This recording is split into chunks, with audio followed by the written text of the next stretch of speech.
Mesdames et messieurs, bonjour et bienvenue dans ce premier point de l'actualité sur RTI1 et bien entendu au cœur de Matin Bonheur. Le président de la République a convoqué mardi les membres du conseil politique du RHDP. La réunion des oufouettistes est la première depuis la nomination de hautes personnalités de cet organe. Il s'agissait au cours de la rencontre d'examiner la situation socio-politique, le rapport d'activité du parti depuis le congrès ordinaire du 26 janvier et la mise en place des organes du parti. La modernisation de l'administration publique ivoirienne est entrée dans sa phase active à ce jour. Sur plus de 400 000 dossiers physiques, 378 000 ont déjà été numérisés, soit l'équivalent de 88% d'archivage numérique. Mais le projet a besoin d'un financement supplémentaire. Les responsables de la fonction publique et leurs partenaires techniques ont rencontré les archivistes.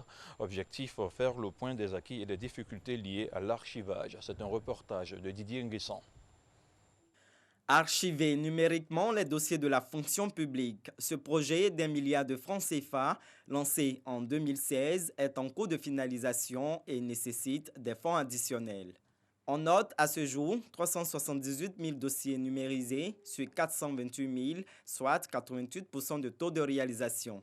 L'archivage numérique permet la célérité dans le traitement des soldes et pensions des fonctionnaires. Les dossiers des fonctionnaires, que ce soit en termes de traitement donc du premier salaire et de la pension, ça mettait beaucoup de temps.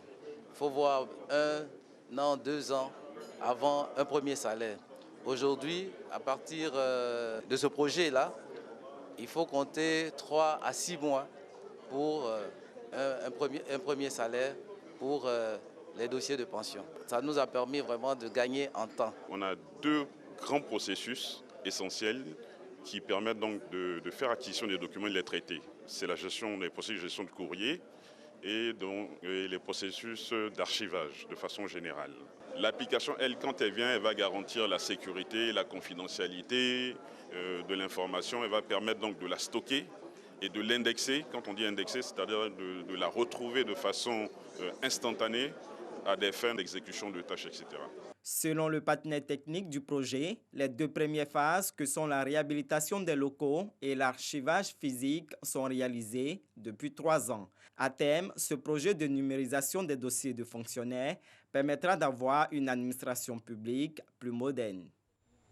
72 heures durant, les organisations de la société civile et leurs partenaires de la Banque africaine de développement vont mener des réflexions sur la promotion de l'intégration entre les États africains. Les représentants de ces organisations invitent le gouvernement à traduire en actes concrets leur volonté politique d'une Afrique où prospère la libre circulation des personnes et des biens. Et puis l'Agence nationale de l'environnement, ANDE, sous tutelle du ministère de l'Environnement et du Développement durable et le CEPICI ont signé un protocole de collaboration.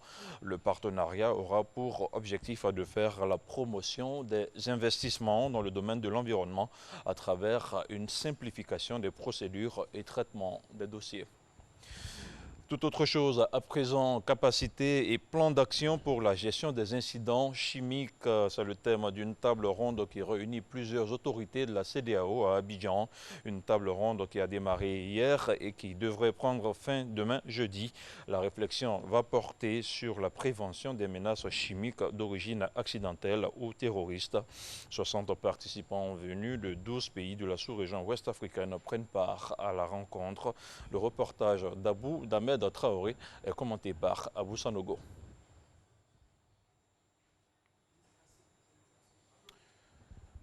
Nous y reviendrons dans nos prochaines éditions et voici qui referme ce 6 heures. Merci à vous tous qui l'avez suivi. L'information revient dans une demi-heure. Très exactement.